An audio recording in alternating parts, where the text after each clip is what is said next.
14 September রবিবার Jamalpur block Trinamool কংগ্রেসে এবং সকল শাখা সংগঠনের উদ্দেশ্যে অমরপুর হাই স্কুলের ঢালের কাছে বিকেল আনুমানিক 4টায় জামালপুর ব্লক সভাপতি মেহমুদ খানের নেতৃত্বে এক স্মরণ সভার আয়োজন করা হয়েছে। প্রথমে মেহমুদ খান এবং অলোক কুমার মাঝি উভয়ই একসাথে পতাকা উত্তোলনের মধ্য দিয়ে শহীদ বেদিতে একে একে মাল্যদান করেন। এই স্মরণ সভায় উপস্থিত ছিলেন জামালপুর বিধায়ক অলোক কুমার মাঝি, ব্লক সভাপতি মেহমুদ খান, এছাড়া ভূতনাথ মালিক এবং পূর্ণিমা মালিক এবং অন্যান্য নেতৃত্ববৃন্দরা। এই স্মরণ সভায় যে তিনজন শহীদ হয়েছিলেন, ইসাহক মল্লিক মৃত্যু 14/9/2010, পাঁচু রুই দাস মৃত্যু 14/9/2010 এবং উত্তম ভুল মৃত্যু 17/11/2008। এই স্মরণ সভায় কমপক্ষে 3000 জন উপস্থিত ছিলেন। মেহমুদ খান এই স্মরণ সভায় 3 মৃত ব্যক্তির উদ্দেশ্যে বক্তব্য রাখেন এবং বলেন, প্রতি বছর আমরা এই দিনটি স্মরণ সভার উদ্দেশ্যে পালন করে থাকি। তিনি বলেন, মামাটি মানুষের সরকার আমাদের মা রাজ্যের মুখ্যমন্ত্রী মমতা বন্দ্যোপাধ্যায়ের এই 3 মৃত ব্যক্তিদের বাড়ির এক সদস্যের চাকরির ব্যবস্থা করে দিয়েছেন। তিনি এই বিষয়ে সাংবাদিককে আরো কি জানালেন, জামালপুর অমরপুর থেকে আশিস কুমার ঘোষের রিপোর্ট। আমরা যখন একসঙ্গে উত্তম ভুল আর আমার প্রায় একই বয়স, আমরা একসঙ্গে তখন লড়াই করতাম, তখন আমাদের নেতা গৌর ঘোষ, গণেশ ঘোষ, শম্ভু গুহ, এদের তখন আমরা সঙ্গে থাকতাম। তো এই এলাকায় সিপিএমের যে দাপট, সিপিএমের যে অত্যাচার, এই এলাকার মানুষ তখন দেখেছে। কিন্তু এই 3 জন ব্যক্তি সামনের সারিতে আরো মানুষ ছিল, হয়তো আরো আমাদের অনেক মানুষ শহীদ হয়ে যেত। সেই সময় সামনের সারিতে লড়াই করতে গিয়ে 3 জন আমাদের শহীদ হয়েছে। উত্তম দেখে রাত্রিরে আসছিল তেল নিয়ে আসছিল, ওখানেই তাকে মেরে দেওয়া হয়েছে। আমরা এফআইআর করেছি এবং তার পরিপ্রেক্ষিতে তখন আমার বাজে প্রায় 11:30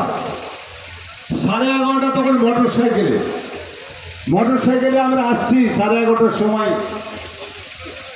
উত্তম দার ছেলেরা আছে, ওনার স্ত্রী আছে, ওনার ভাইয়েরা আছে। আমরা রাত্রে এসে এখানে থাকি নদীর ধারে। যখন মুখে আগ্নি হওয়ার পর তারপরে আমরা এখান থেকে বেরিয়েছি। দুঃখের বিষয়, আজ পর্যন্ত দেখুন জামালপুর ব্লকে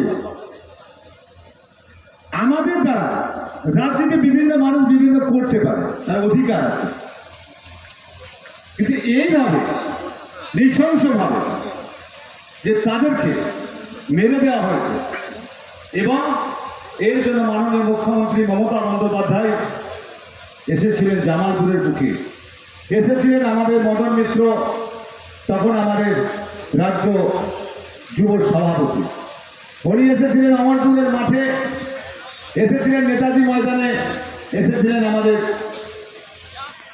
নেত্রী, আমাদের যাকে আমরা বাংলার মা বলি, আমরা মা বলে সম্বোধন করি, এবং আমাদের মমতা বন্দ্যোপাধ্যায়, আজকের মুখ্যমন্ত্রী মমতা বন্দ্যোপাধ্যায় সেদিন এসেছিলেন। বৃষ্টিতে তখন প্রচন্ড বৃষ্টি, গোটা ব্লকের মানুষ সেই নেতাজি ময়দানে উপস্থিত হয়েছিলেন। এই এলাকার মানুষ সকলেই আমরা গিয়েছিলাম। তো আজকের দিনে এই তাদের যে 10 সালের লড়াই, সেই লড়াইয়ের পর গোটা ব্লকের মানুষ সিপিএমের অত্যাচার সামনে সাথে যখন দেখেছে, সেখানে সিপিএমকে জামালপুর ব্লক থেকে সরাবার প্রত্যেকটা মানুষ শপথ নিলেন। সেই 11 সালে তৃণমূল কংগ্রেস জয়লাভ করেছিল। সেই থেকে আজও পর্যন্ত আমরা এই দিনটা মনে করি যে ওনারা যে মারা গিয়েছিলেন, তাদের অবদান গোটা ব্লকের মানুষ যারা আমরা তৃণমূল কংগ্রেস করি, আজকে তাদের গায়ের গন্ধ আমাদের সঙ্গে মিশে আছে, তাদের রক্ত আমাদের সঙ্গে মিশে আছে। আমরা সেই দিনটায় আমরা একটা দিন এসে আমরা ওনাকে স্মরণ করি। আপনাদের কাছে বলি, আমরা কারো জীবন নিয়ে খেলি না, আমরা খেলি উন্নয়ন নিয়ে খেলি। আমরা উন্নয়ন নিয়ে খেলি, আমরা কখনো কাউকে নিয়ে খেলি না। তাদের জীবন নিয়ে খেলি না। সিপিএম তখন খেলতো, যদি কেউ বিরোধী দল করতো তাদের প্রতি অত্যাচার।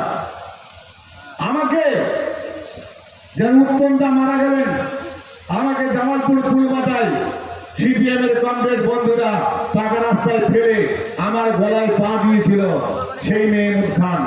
তো সেদিনে উত্তম দা মারা গিয়েছিল, হয়তো আমিও মারা যেত, আপনাদের সামনে হয়তো আমি থাকতে পারতাম না।